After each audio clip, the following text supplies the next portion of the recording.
নমস্কার। আজকে আলবার্ট আইনস্টাইনের জীবনের কিছু উল্লেখযোগ্য ঘটনা জেনে নেব। কিভাবে তিনি শুধুমাত্র কল্পনার শক্তি অধ্যবসায় থেকে বিশ্বসেরা একজন বিজ্ঞানী হিসেবে পরিচিত হন। আলবার্ট আইনস্টাইন 4 বছর বয়স পর্যন্ত কথা বলতে পারতেন না। তারই মাঝে একদিন ডিনার টেবিলে হঠাৎ বলে ওঠেন, স্যুপ খুব গরম।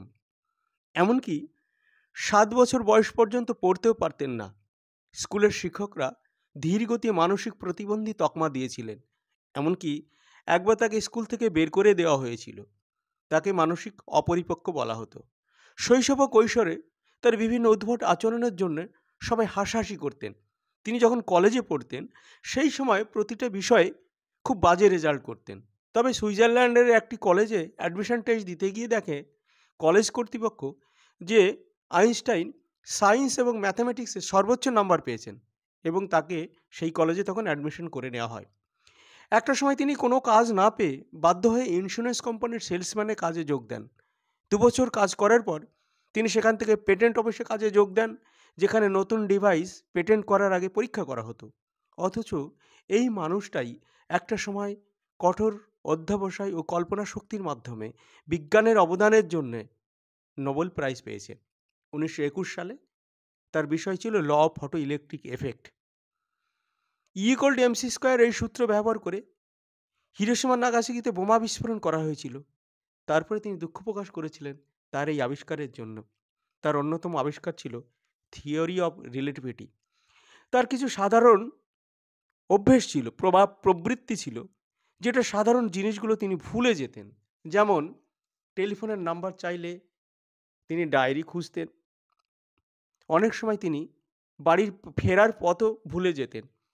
এমনকি যদি 20টি কয়েন তাকে গুনতে দেওয়া হতো তাহলে তার সেই গুনতে প্রায় 30 মিনিট সময় লেগে যেত।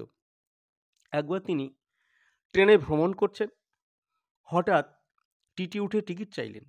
তিনি তখন জামা প্যান্টের পকেট খুঁজতে লাগলেন, ব্রিফকেস খুলে খুঁজতে শুরু করলেন। টিটি তখন ওনাকে চিনতে পেরে বললেন, স্যার আপনার কোনো টিকিট দেখাতে হবে না। কিন্তু আইনস্টাইন বললেন, সে তো বুঝলাম, কিন্তু টিকিট না পেলে কোথায় নামবো সেটাই তো বুঝতে পারছি না। একবার একটি সেমিনারে আমন্ত্রিত হয়েছেন। সেমিনার শুরু হওয়ার অনেক আগেই তিনি সেখানে পৌঁছে গেছেন, কিন্তু সেমিনার কক্ষের সিকিউরিটি তাকে ভেতরে ঢুকতে দেননি। সেমিনার কক্ষ সমস্ত দর্শক ভরে গেছে। আয়োজকরা খুঁজে বেড়াচ্ছেন আইনস্টাইন কোথায় গেছেন। তখন আয়োজকরা সেমিনার কক্ষের বাইরে বেরিয়ে এসে দেখে একটি ভদ্রলোক পায়চারি করছেন এবং অনেকে তাকে চিনেছেন। তখন সিকিউরিটিকে জিজ্ঞাসা করেছেন, এই ভদ্রলোক কখন এসেছেন? সিকিউরিটি বললে, অনেক আগে এসেছেন। তা কেন ঢোকেন নেই? বলে, আমি ঢুকতে দেইনি। আসলে তার অতীব সাধারণ পোশাক, তার অনেক বড় চুল উস্কো শুষ্ক, সেই জন্য হয়তো সিকিউরিটি ঢুকতে দেননি। একবার ক্যালিফোর্নিয়াতে আরেকটি সেমিনারে ওনার স্ত্রীকে নিয়ে গেছেন। সেখানে সেমিনার কক্ষ ভীষণভাবে সাজানো হয়েছে এবং একটা বড় টেলিস্কোপ সেট করা হয়েছে। তখন ওনার স্ত্রী জিজ্ঞাসা করছেন আয়োজকদেরকে যে, আচ্ছা এই টেলিস্কোপ এটা কি? বলে, এটাকে টেলিস্কোপ বলে, এটা দিয়ে বিশ্ব ব্রহ্মাণ্ড দেখা যায়। তখন তিনি বলেন, এটা তো আমার হাজব্যান্ডের মাথাতেই রয়েছে। আসলে আইনস্টাইনকে যদি জানতে চাওয়া হতো, স্যার আপনার ল্যাবরেটরিটা কোথায়, তখন উনি ওনার মাথাটাকে দেখাতেন। স্টুডেন্টরা জিজ্ঞাসা করলেন, স্যার গত বছরের কোশ্চেন তো এবার রিপিট হয়েছে। বলল, হ্যাঁ কোশ্চেন রিপিট হয়েছে, কিন্তু উত্তর চেঞ্জ হয়ে গেছে। তিনি সত্যেন্দ্রনাথ বোস ও স্টিফেন হকিংসের আদর্শ অনুপ্রাণিত। গ্যালিলিও গ্যালিলিকে তিনি গুরুদেব মানতেন। 1952 সালে ইসরায়েলের রাষ্ট্রপতির অফার এসেছে। তিনি তখন বলেন, আমি রাজনীতি কিছু বুঝি না, আমি বিজ্ঞান জানি। তার মৃত্যুর পর ডক্টর হার্ভে তার ব্রেনকে শুধুমাত্র গবেষণার জন্যে পরীক্ষা করেন এবং দেখেন যে সাধারণ মানুষের চেয়ে তার ব্রেনের কোষ অনেক বেশি ছিল।